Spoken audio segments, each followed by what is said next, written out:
Hello everyone, this is Norio Hanko once again here in Albuquerque, New Mexico, right next to the former Manzano underground nuclear storage facility that you're seeing right there. And you can even see 3 tiers of electric barbed wire fences surrounding that Manzano hill right there. But anyway, we have a good friend, John Austin, who's one of the great ufologists that I have known. But anyway, we're looking at that fence and the entire uh, Kirtland Air Force Base in the distance. You can actually see the runways of Kirtland Air Force Base, and also in the very distance Albuquerque Airport, which is connected. But anyway, here's once again my guest, John Austin from Espanola. He used to live in Taos, I think. And tell me, John, were you actually born in the Taos area? Yep, I was born there. I'm a first generation Tauseño. Wow, that's amazing. And you've always been interested in the goings on in that area, as well as in the Tierra Amarilla area of northern New Mexico, not too far actually from the what we call it, Dulce? Dulce area, and not too far from another similar location nearby. I forgot the name of that community, but Chama, I Yep. believe, yes. Yep. So to continue on with your story, what made you be interested in UFO phenomenon? I guess I've always been. It's crazy. I've always believed in two things: aliens and reincarnation.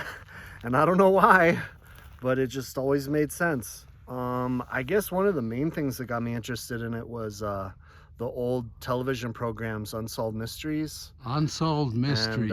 and then the other one, Sightings. Sightings, that was an excellent program on Yep. TV. Yeah. Yes. And I was super into both of those. I used to watch the X-Files all the time when I was a little kid. I've just always been into the paranormal, and there's a lot of high strangeness here in New Mexico, and there was a lot of it in the early 90s. There was a bunch, and it was kind of like raw back then, and that's kind of during your heyday too, when you were out at Area 51 and stuff. And Yes. one of the things that's really interesting to me, like what we were talking about earlier down by Benoit's place, about the underground facilities and what the government might have done and everything that's been going on for about 80 years that the public doesn't know about, is I've come up with this metaphor. It's like, I guess I call it like a cake. So you have the public sector, which could be seen as the frosting on the top of the cake. And to most people, that's reality. We all live on the frosting, and we all go to school, and we go to work, and we pay our bills, and we drive cars, and we use gas. But there's a whole layers upon layers underneath the frosting that is the rest of the cake. And that is underneath that mountain. Like, we're at a spot where the frosting kind of goes underground to the body of the cake and the filling of the cake and all the things that have been going on that most people in the public sector have no idea about. And it's been happening literally under our noses for decades, and it's mind-blowing.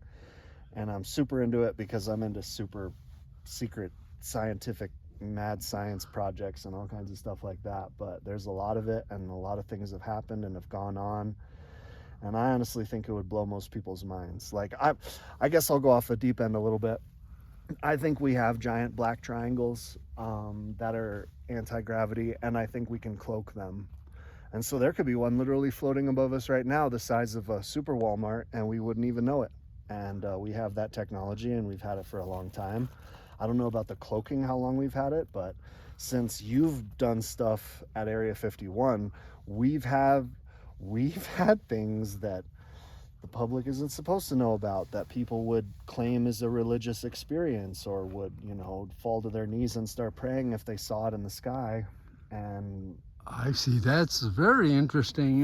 John, what is your opinion? Do you think there is a network of man-made underground tunnel systems that are connected, for example, from that inside that Kirtland Air Force Base that you see in the distance right here, and that underground network of tunnels? Do you think it is connected to other places? I wouldn't be surprised. One phrase that I heard that makes a lot of sense to me is, see, these people, they're thinking in terms of military terms and strategy. It's not about ethics. It's not about being humane. It's not about treaties. It's basically like, if we can, why wouldn't we?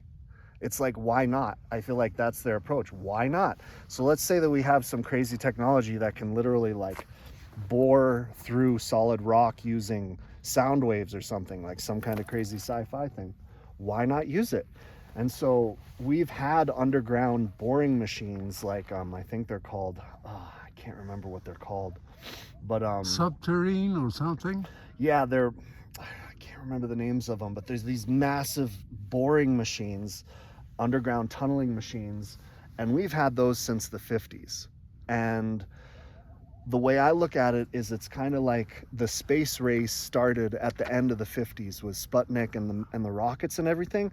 Well, that was going on in the public sector, because it was NASA and the whole PR, NASA, rockets, all that.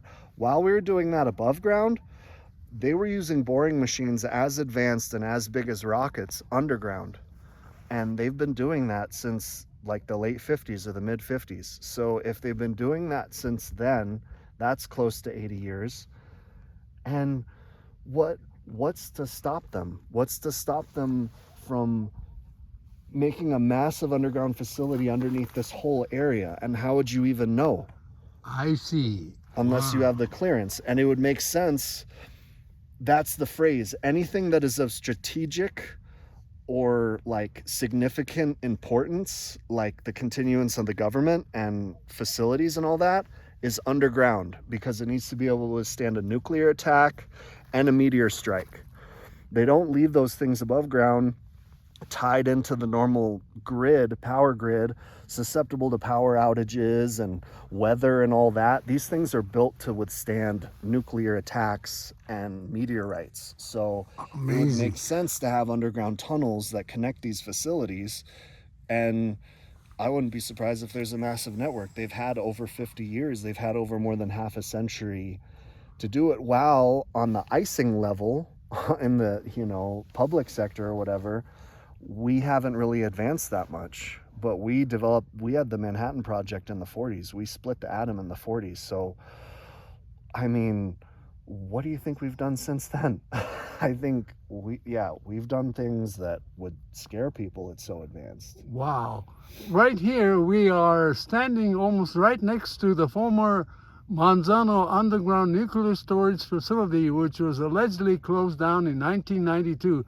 But we still see the Air Force warning sign on the fence right here.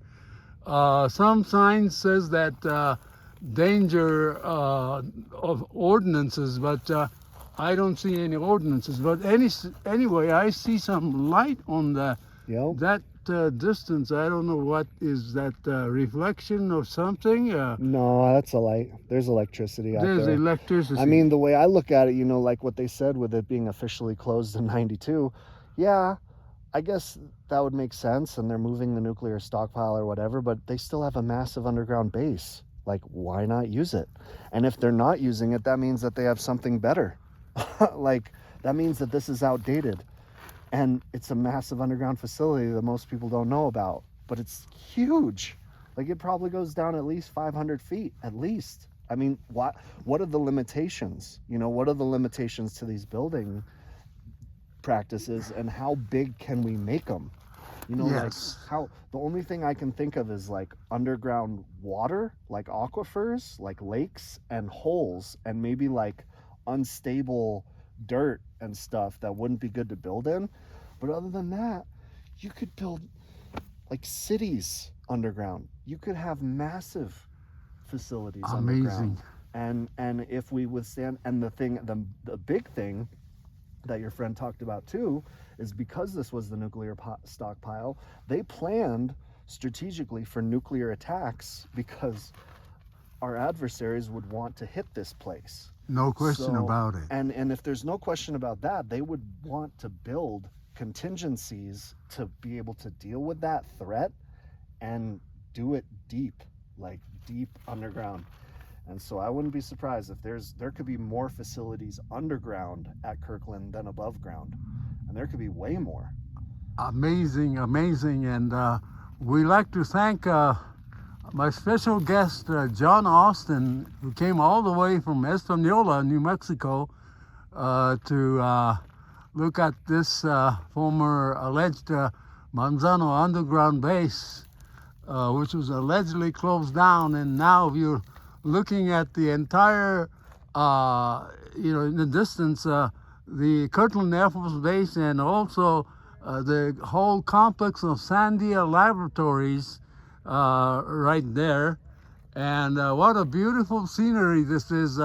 It's a sundown, and what a beautiful sunset this is. And once again, thank you, John, for being my Thank guest you. On this special YouTube TV special. This is Nori Hayakawa from Albuquerque, New Mexico.